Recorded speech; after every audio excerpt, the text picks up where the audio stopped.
Sejam muito bem-vindos ao Movimento Família e Fé. Estamos aqui hoje com você para refletirmos sobre uma comunidade cheia do Espírito Santo e como podemos viver o cristianismo no nosso dia a dia. Sim, então no episódio anterior nós refletimos sobre Atos 1, sobre a promessa de Cristo, que pediu para os irmãos esperarem, os apóstolos esperarem, e eles esperaram, eles oraram, e agora no Atos 2, que nós vamos estar refletindo e meditando no dia de hoje, nós vemos essa promessa vindo e o que acontece com esse início da igreja, o início da comunidade de fé. Sim, nós vamos ler com você Atos capítulo 2 e ao final dessa meditação queremos também orar pela sua vida e pela sua família. Mas começamos esse episódio refletindo e relembrando a fidelidade de Jesus. Uma das marcas da pessoa de Jesus é a sua fidelidade, que eu e a Rafa temos experimentado na nossa própria família e Sim. sei que também você tem experimentado da bondade e da fidelidade de Deus na sua vida. Jesus prometeu aos discípulos que eles deveriam aguardar em Jerusalém antes de começar a expandir a sua missão de anunciar a mensagem do Evangelho. Jesus pediu que eles esperassem, e ali eles esperaram, eles oraram, aguardaram, até que Jesus cumpriu a sua promessa e lhes enviou o Espírito Santo. E nós vemos no contexto de Atos 2, então, essa linda comunidade, né, Sim, Rafa? então Cheia nós do Espírito Santo, vivendo em comunidade. Sim, então nós vamos ler agora Atos capítulo 2 e vamos ver toda essa trajetória do Espírito Santo vindo, enchendo aquelas pessoas que estavam ali dentro daquele lar, naquela comunidade, e como mais pessoas foram se unindo, foram chegando junto. E esse que é o propósito do movimento Família e Fé, através dos nossos lares, nós recebermos a cada dia do Espírito Santo, recebemos de comunidade, de amizade, de crescimento e de mais pessoas compartilhando vida juntos. Então vamos lá ler capítulo 2 de Atos. Isso. Começa dizendo assim: quando chegou o dia de Pentecostes, estavam todos reunidos em um só lugar. De repente, veio do céu um som como de um vento muito forte e encheu toda a casa na qual estavam sentados. Eu gostaria de chamar a atenção que eles estavam reunidos em uma casa. Eles estavam sentados na simplicidade do seu dia a dia, no lugar de espera. Mas observe que, assim, o nascimento da igreja, o derramar do Espírito Santo e tudo que Jesus começa a fazer nas vidas dos discípulos da sua igreja começa em uma casa onde eles estavam sentados. E A- esperando, e né? esperando pela promessa de Jesus. Apareceram línguas de fogo que se separaram e pousaram sobre cada um deles. Todos ficaram cheios do Espírito Santo e começaram a falar em outras línguas, conforme o Espírito permitia que se expressassem. E nós vamos ver aqui que há pessoas de diferentes culturas, de modo que esse mover do Espírito não depende de estruturas, não depende de uma forma de ser.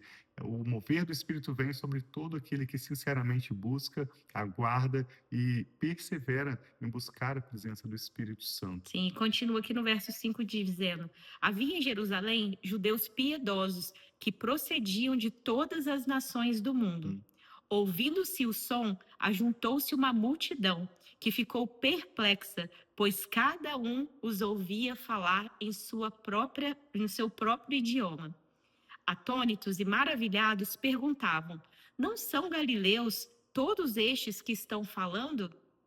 Então, como os ouvimos, cada um de nós, na nossa língua materna? Pa- Partos, medos e elamitas, habitantes da Mesopotâmia, da Judéia, da Capadócia, do Ponto e da província da Ásia, da Frígia e da Panfilha, do Egito e das partes da Líbia, próximas a Cirene, visitantes vindos de Roma, tanto judeus como convertidos ao judaísmo, cretenses e árabes. Nós os ouvimos declarar as maravilhas de Deus em nossa própria língua. Então, quando veio, como se fosse aquelas línguas, aquelas pessoas falavam, esses homens, essas diversas nações que eu disse aqui, eles estavam vindo sobre as verdades de Deus, sobre as maravilhas de Deus na sua própria língua. Olha que coisa mais linda que aconteceu, Sim. eles ouvindo ali de dentro daquele lar. Atônitos e perplexos, eles perguntavam uns aos outros: que significa isso? Outros, contudo, zombavam deles e diziam: eles beberam vinho demais.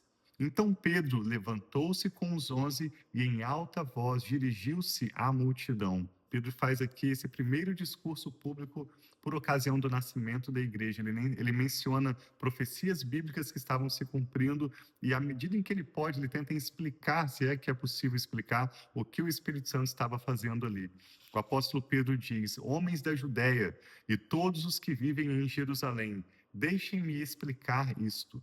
Estes homens não estão bêbados. Ouçam com atenção. Estes homens não estão bêbados, como vocês supõem. Ainda são 9 horas da manhã. Ao contrário, isso é o que foi predito pelo profeta Joel. Ele menciona aqui uma parte da profecia de Joel, que está em Joel capítulo 2, dizendo: nos últimos dias, diz Deus, derramarei do meu espírito sobre todas as pessoas. Os seus filhos e as suas filhas profetizarão. Os jovens terão visões. Os velhos terão sonhos. Sobre os meus servos e as minhas servas derramarei do meu espírito naqueles dias, e eles profetizarão. Mostrarei prodígios em cima no céu e sinais embaixo na terra: sangue, fogo e nuvens de fumaça. O sol se tornará em trevas e a lua em sangue, antes que venha o grande e temível dia do Senhor. E todo aquele que invocar o nome do Senhor será salvo. Essa profecia que Pedro menciona reforça que a salvação de Deus é para todas as pessoas, para todas as culturas. E o mover do Espírito Santo se manifesta a partir de uma busca sincera da própria realidade em que vivemos. E Sim. Pedro segue no verso 22. E ele diz: israelitas, ouçam essas palavras.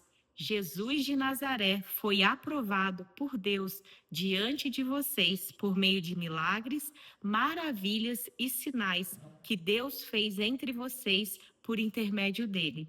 Como bem sabem, este homem foi entregue por propósito determinado e presciência de Deus, e vocês, com a ajuda de homens transgressores da lei, o mataram, pregando-o na cruz. No entanto, Deus o ressuscitou entre os mortos, rompendo os laços da morte, porque era impossível que a morte o retivesse. A respeito dele, Davi disse: eu sempre via o Senhor diante de mim, porque ele está à minha direita e não serei abalado. Por isso, o meu coração está alegre e a minha língua exulta. O meu corpo também repousará em esperança, porque tu não me abandonarás no Hades, nem permitirá que o teu santo sofra decomposição. Tu me fizeste conhecer os caminhos da vida e me encherás de alegria na tua presença.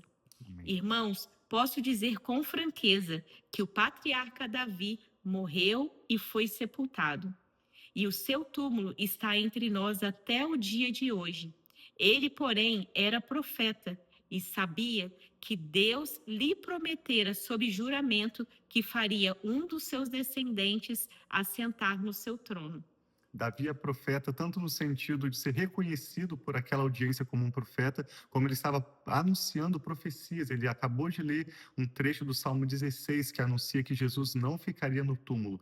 O Messias iria morrer, mas ele iria ressuscitar no terceiro dia. E Pedro segue dizendo no verso 31, prevendo isso, falou da ressurreição do Cristo, que não foi abandonado no Hades. Hades é a palavra grega para o inferno, para a morte, nem o seu corpo sofreu decomposição. Deus ressuscitou este Jesus e todos nós somos testemunhas desse fato. Exaltado à direita de Deus, ele, Jesus, recebeu do Pai o Espírito Santo prometido e derramou o que vocês agora veem e ouvem. Pois Davi não subiu aos céus, mas ele mesmo declarou, e novamente Pedro menciona as escrituras em Salmo 110. Esse é o salmo mais repetido no Novo Testamento, um lindo salmo anunciando a glória do reino do Messias, que diz: o Senhor disse ao meu Senhor, assente-se à minha direita, até que eu faça dos seus inimigos um estrado para os seus pés. Está em Salmo 110. Veja que Pedro não está aqui simplesmente querendo explicar aquela realidade para a sua audiência. Ele não está tentando agradar a sua audiência, mas ele está utilizando das Escrituras para explicar um fato que eles acabam de ver e se tornar curiosos. No verso 36, Pedro segue em diante. Portanto, que todo Israel fique certo de que este Jesus, a quem vocês crucificaram, Deus o fez Senhor e Cristo. Amém. Quando ouviram isso, ficaram profundamente aflitos e perguntaram a Pedro e aos outros apóstolos: Irmãos, o que faremos? Pedro respondeu: Arrependam-se e cada um de vocês seja batizado em nome de Jesus Cristo, para perdão dos seus pecados, e receberão o dom do Espírito Santo. Pois a promessa é para vocês, para os seus filhos, para os que estão longe, para todos os quantos o Senhor, o nosso Deus, chamar. E com muitas outras palavras, os advertia e insistia com eles, dizendo: salvem-se dessa geração perversa. Nós vivemos dias maus, vivemos em um mundo mau, e o chamado apostólico, o chamado bíblico é para nós fazermos uma diferença na comunidade em que nós vivemos. Verso 41 diz que os que aceitaram a mensagem foram batizados, e naquele dia houve um acréscimo no número de seguidores de aproximadamente 3.000 pessoas.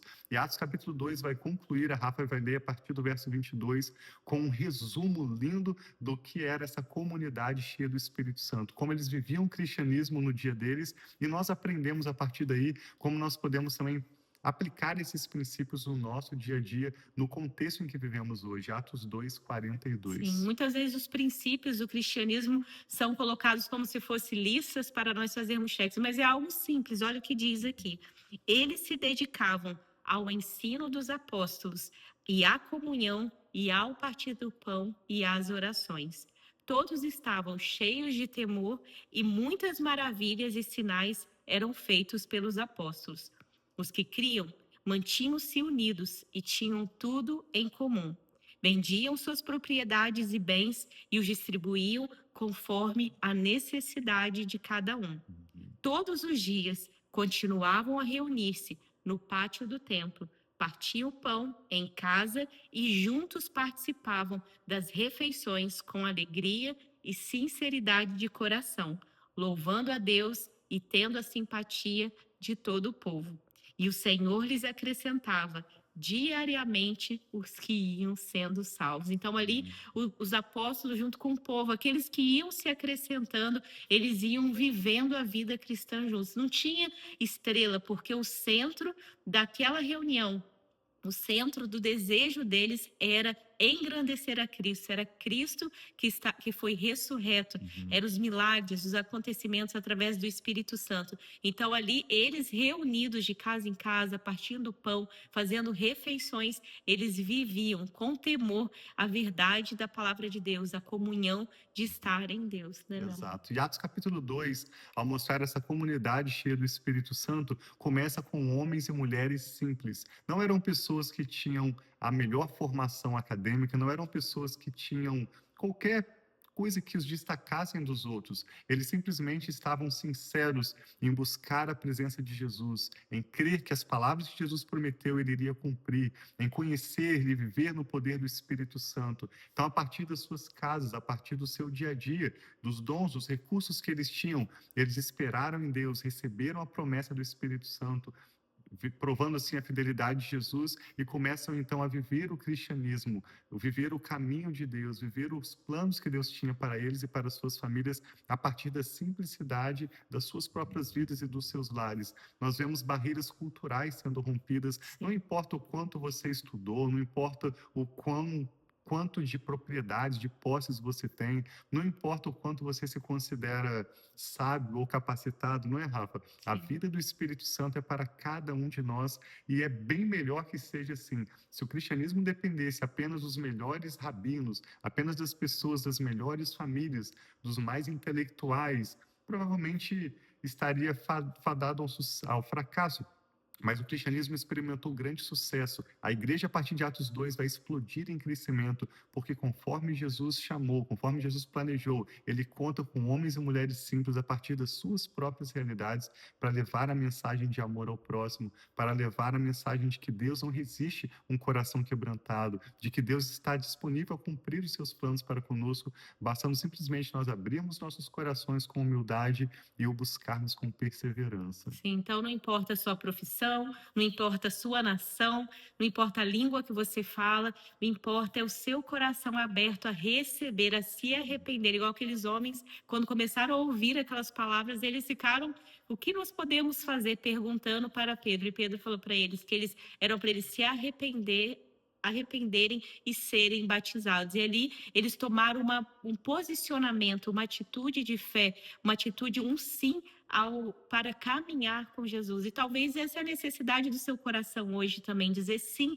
para Jesus. Ou você já disse esse sim e você precisa rever como eu tenho vivido a simplicidade do evangelho, ou será que eu tenho procurado fazer uma lista e isso é o que me faz ser o que merecedor ou não do evangelho? Deus quer o nosso coração, Ele quer nos encher do Espírito Santo, Ele quer que nós possamos compartilhar dos milagres, das maravilhas, daquilo que Ele faz em nossas vidas e em nossas famílias. Sim, a pregação de Pedro é centrada na pessoa de Jesus. E mesmo a experiência que eles têm ao serem cheios do Espírito Santo, recebendo um dom tão precioso. Imagina para um homem mortal receber o próprio Espírito de Deus para o batizar, para vir habitar nele, para o capacitar para realizar a missão de Jesus. Mas toda a pregação de Pedro e toda a experiência relatada por Lucas em Atos 2 aponta não para a experiência emocional, não para a experiência pontual que eles tiveram naquele festival de Pentecostes, mas aponta para a pessoa de Jesus.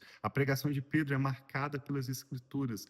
Pedro não fala daquilo que as pessoas queriam ouvir, ele anuncia as palavras de Deus. É claro, com graça, é claro, Pedro está ali com o propósito de trazer um entendimento, uma revelação para aquelas pessoas que estavam curiosas, perguntando do que está acontecendo aí. Pedro usa as Escrituras para anunciar as palavras de Jesus que são fiéis, e eles estão vendo o cumprimento dessas promessas diante dos seus olhos. E cremos que Deus tem promessas para a sua vida e para a sua família. Amém. E se você buscar sinceramente, se você perseverar, o Movimento Família e Fé, a nossa equipe toda está aqui para te apoiar nesse sentido, de conhecer Jesus de uma forma bem simples, de uma forma bem natural, bem orgânica, como as Escrituras ensinam. Sim, então é por isso que nós estamos aqui, nós temos nosso canal, nós temos nosso perfil do Instagram, Movimento Família e Fé, nós temos o podcast, YouTube, várias formas que nós queremos que essa mensagem de amor, essa mensagem de comunhão, essa mensagem de fé, a oração, sejam princípios que estejam incluídos nas nossas famílias. Tanto as distrações quanto os outros programas existem para as nossas famílias, mas a palavra de Deus, os princípios das palavras de Deus é esse fundamento, a oração, o ter uma vida dedicada a Deus é algo que é importantíssimo para cada um de nós e principalmente se nós queremos uma família, um lar fortalecido. Sim, Atos 2, a partir do verso 42, está com 4 princípios importantes. O primeiro é o ensino apostólico, eles liam as Escrituras. E nós temos, através do Movimento Família e Fé, fomentado também o interesse pela Bíblia, pela leitura bíblica, ainda que seja devagarzinho, no seu ritmo, ainda que você não entenda, converse com outras pessoas pedindo qual é a perspectiva delas, o que elas podem te ajudar a compreender e principalmente pedindo ao Espírito Santo revelação da palavra de Deus. Sim. Além do compromisso bíblico, do ensino apostólico, eles também partiam o pão juntos, eles tinham o hábito de comer juntos, eles viviam em comunhão, eles compartilhavam a vida deles juntos e eles praticavam a oração. A oração é algo que nós vamos ver ao longo dos próximos episódios se repetir várias vezes. Uma igreja cristã, uma igreja bíblica, ela ora e ora bastante. Eu e a Rafa, inclusive, queremos orar pela sua vida e pela sua família, mas Sim. antes queremos deixar para a sua reflexão essa pergunta. Considerando o ensino apostólico, a comunhão, o partir do pão e as orações, quais essas práticas, quais esses princípios que nós estamos vendo hoje em Atos 2, você precisa fortalecer na sua vida? Sim.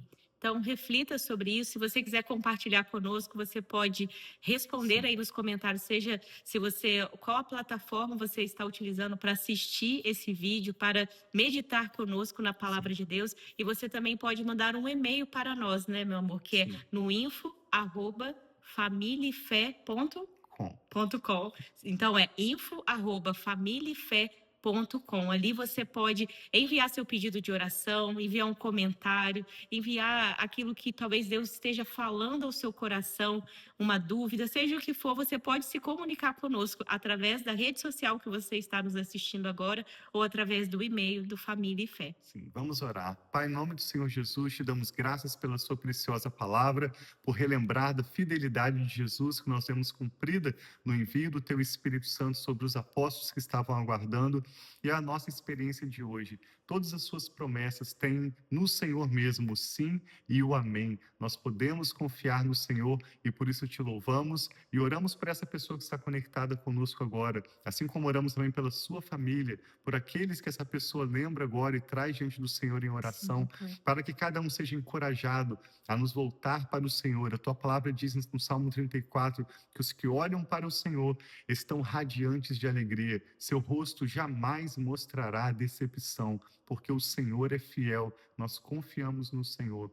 E oramos por essa pessoa que está conectada conosco agora, para que o Senhor nos ajude a cada um de nós a fortalecermos essas disciplinas espirituais, Sim, o Pai. meditar na tua palavra, o viver em comunhão com a tua igreja. Eu oro por relacionamentos saudáveis do Senhor. Amém, Relacionamentos Senhor, que assim saudáveis seja. são presentes do Senhor para nós, meu Pai. Nós não podemos conquistar isso por nosso próprio esforço. Então pedimos ao Senhor que envie pessoas com conversas saudáveis, pessoas que sejam amigos, amigas para nós, para os nossos filhos também, para a nossa comunidade. Oramos para que o Senhor nos dê a oportunidade de partir o pão junto com outros e também Sim, de Senhor. viver um hábito de vigiarmos e de orarmos no nosso dia a dia com a tua graça e com a ajuda do teu Espírito Santo.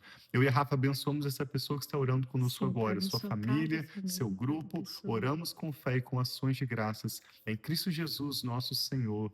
Amém. Amém. Então, que Deus Graças a abençoe muito a Deus. sua vida e nos vemos no próximo episódio. Sim, no capítulo 3 nós vamos ver quando então, empoderados pelo Espírito Santo, os apóstolos começam a pregar a palavra corajosamente, realizar milagres, sinais, maravilhas.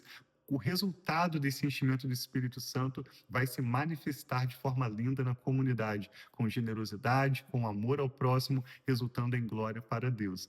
Então, te convidamos a estar ligado conosco no próximo episódio e, por favor, compartilhe também esse episódio com alguém de quem você se lembra agora para abençoar um familiar, um amigo e que a bênção de Deus seja sobre a sua vida e sobre a sua casa. Nós amamos vocês. Um abração.